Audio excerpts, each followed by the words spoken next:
सच्चाई से गहराई तक खबर पहुंचाई आप तक। अक्षय तृतीया का मुहूर्त बहुत ज्यादा बड़ा माना जाता है। ऐसा माना जाता है कि इस दिन जो भी काम करेंगे वो सफल ही होगा। अक्षय का स्वयं में मतलब ही होता है अ और शय, जिसका कोई नाश न हो, जो कहीं रुके नहीं। इस दिन लोग काफी ज्यादा खरीदारी करते हैं, सोना चांदी घर द्वार सब कुछ खरीदारी करते हैं। जलगांव में जो देश का स्वर्ण तीर्थ है रतनलाल सी बाफना ज्वेलर्स, यहाँ पर एक नई परंपरा का शुभारंभ किया गया है। क्या योजनाएं हैं इस बारे में स्वयं जानकारी दे रहे हैं रतनलाल सी बाफना ज्वेलर्स के संचालक बाफना जी। आइए बातचीत करते हैं। तृतीया, ये अक्षय तृतीया कभी खंडित नहीं होती। लाखों वर्षों से अक्षय तृतीया का महत्व पूरे हिंदू समाज को मालूम है। इस दिन शादियां बहुत होती है और इसके बाद में भी शादियों के अच्छे मुहूर्त निकल रहे हैं। और अभी इस साल पूरे मई और जून के अंदर एक दिन छोड़ करके दूसरे दिन मुहूर्त है। महीने इन 2 महीनों में 30 मुहूर्त है शादियों के। लगातार शादियां इतनी कभी नहीं होती है। इतना ये सिद्धि योग का मुहूर्त है। वैसे बाकी तृतीया तो ठीक है, हर साल होती है, लेकिन इस समय इसको सिद्धि योग बोलते हैं। इसलिए इस समय खरीदा हुआ सोना लोगों के लिए लाभकारी होता है, हितकारी होता है, वृद्धिकारक होता है, अक्षय होता है। ऐसी भावना हिंदू समाज की है और हम भी इस भावना को समर्थन देते हैं कि इस समय खरीदा हुआ आदमी को अच्छा लगता है। सर, महाराष्ट्र में पूरे भारत भर में आरसी बाफना ये सोने के लिए तीर्थ माना जाता है। तीर्थों में सर्वश्रेष्ठ जैसे बाकी तीर्थ होते हैं, प्रयाग है, वैसे सोने के लिए जलगांव में आरसी बाफना जो है वो स्वर्ण तीर्थ के रूप में जाना जाता है। 916 इसका कुछ अभी आपकी स्कीम चल रही है, तो किस तरीके से वो है और क्या लोग? देखिए, तीर्थ उसको बोला जाता है जहाँ किसी का नुकसान नहीं होता, जहाँ आशीर्वाद मिलता है और यहाँ आदमी की सद्भावनाएं और सत्कार होता है, उसको तीर्थ बोला जाता है। मंदिरों को तीर्थ बोला जाता है।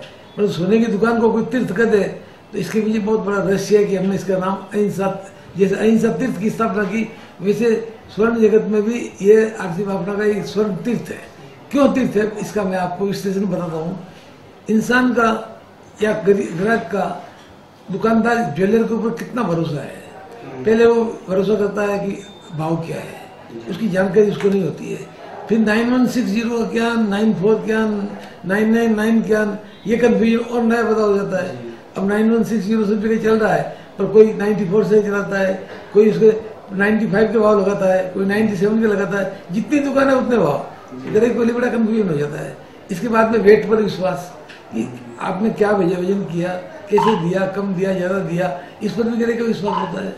इसके बाद प्योरिटी के ऊपर कि ये कौन सी प्योरिटी के दे रहे हैं आप, वो तो आपको भगवान समझ के दे रहा है कि भाई मेरी यहाँ फसलों नहीं होगी, इसलिए वो उस पर भी विश्वास करता है। यानी भाव पर, क्वालिटी पर, मजूरी पर। फिर मजूरी क्या लगाते हैं आप, इस पर भी विश्वास करता है। इसके सिवाय एक अंगूठी ली या मंगलसूत्र लिया तो मंगलसूत्र में मणियों का वजन कितना है, इस पर भी विश्वास है। मणि कोई तोड़ के देखता नहीं है। अंगूठी ली, अंगूठी में स्टोन का वजन कितना है, इस पर भी विश्वास करता है। वो स्टोन आर्टिफिशियल है, रियल है, इस पर भी विश्वास करता है। उसकी कीमत आपने क्या लगाई, इस पर भी विश्वास करता है। और इसके सिवाय गवर्नमेंट के और कई टैक्स आ गए। LBT टैक्स भी सोने में लगता है, वेट भी लगता है, अभी एक्साइज भी शुरू हो गई है, हॉलमार्किंग का भी शुरू हो गया है। आप कितने आइटम लगाओगे सोने के पीछे? एक चीज गरीब खरीदता है उसके पीछे 15 आइटम है लगाने के, इसलिए गरीबों के लिए बहुत बड़ी तकलीफ का कारण हो जाता है। इन सब तकलीफों को मिटाने के लिए हमने अभी 1 अप्रैल से शुरू कर दिया कि ये हमारा भाव है और ये हमारी लेबर है, बस दूसरे के कुछ नहीं लगाते हम। न तो किसी से एक्साइज लेते हैं, न किसी से LBT लेते हैं, न किसी से हॉलमार्किंग का चार्जेस लेते हैं, कुछ ही चार्ज लगाने का नहीं। गरीब के सामने एक है, ये सोने की कीमत और ये लेबर चार्ज, दूसरा कुछ नहीं है। और इसलिए हमने सोचा कि गरीबों को इस पर बड़ी तसल्ली होनी चाहिए। और जहाँ तक मेरा ख्याल है, आज करीब 25 दिन 27 दिन हो गए, किसी तरह की शिकायत नहीं है कि आपने कुछ क्या लगाया क्या नहीं लगाया। लोगों का इतना भरोसा है, तो इस भरोसे का प्रतिशत में कैसे देना चाहिए, इसी तरह देना चाहिए। इसलिए मैंने इसका नाम स्वर्ण तीर्थ रखा है। ये तीर्थ के काबिल ही है। मेरे यहाँ किसी भी सेल्समैन को झूठ बोलने की जरूरत नहीं है। आज तक किसी गरीब को फंसाया हुआ, ऐसे मेरे 45 ईयर्स के पीछे का रिकॉर्ड देख लो, किसी गरीब की शिकायत नहीं कि बापना जी आकर फंस गया, या भाव ज्यादा लिए, या हमको भाव कम दे दिया, ये कर दिया। कोई तरह का झंझट नहीं है। और गवर्नमेंट के रूल के हिसाब से हम बिल्कुल ढंग से चलते हैं, ताकि ग्राहक के भी संतोष हो। वापिस आए तो हमारा स्टाम्प लगा रहता है, हम क्या भाव से लेंगे, हमने बोर्ड ही लगा दिया है, आपने नीचे देखा होगा, उस बोर्ड पर भाव लगा हुआ है कि हम इस भाव बेचते हैं और इस भाव वापस लेते हैं। बदला आपने 100 ग्राम सोना लिया और 100 ग्राम ही हमको वापस दिया, आपको कोई डिफरेंस नहीं लगेगा। अगर हमने 2700 में आपको बेचा है तो 2700 में ले रहे हैं हम, यानी कितनी बड़ी बात है। इसमें ग्राहक का बहुत बड़ा फायदा है। और जहाँ तक मेरा ख्याल है, हिंदुस्तान का कोई व्यापारी इतनी हिम्मत नहीं करता जो इस तरह लगा दे, ये इसके चार्ज है, उसके चार्ज है, यानी क्या चार्ज है, ये क्या एक लाइन लगा दी है ऐसी। तो ये इस सारे झंझट मिटाने के लिए मैंने इसको बहुत व्यवस्थित कर दिया कि एक सोने का भाव, दूसरी मजदूरी, तीसरा कोई चार्ज ही नहीं। इससे क्या होता है, ग्राहक का संतोष होता है, हमको अच्छा लगता है, इसीलिए इसका नाम स्वर्ण तीर्थ रखा है।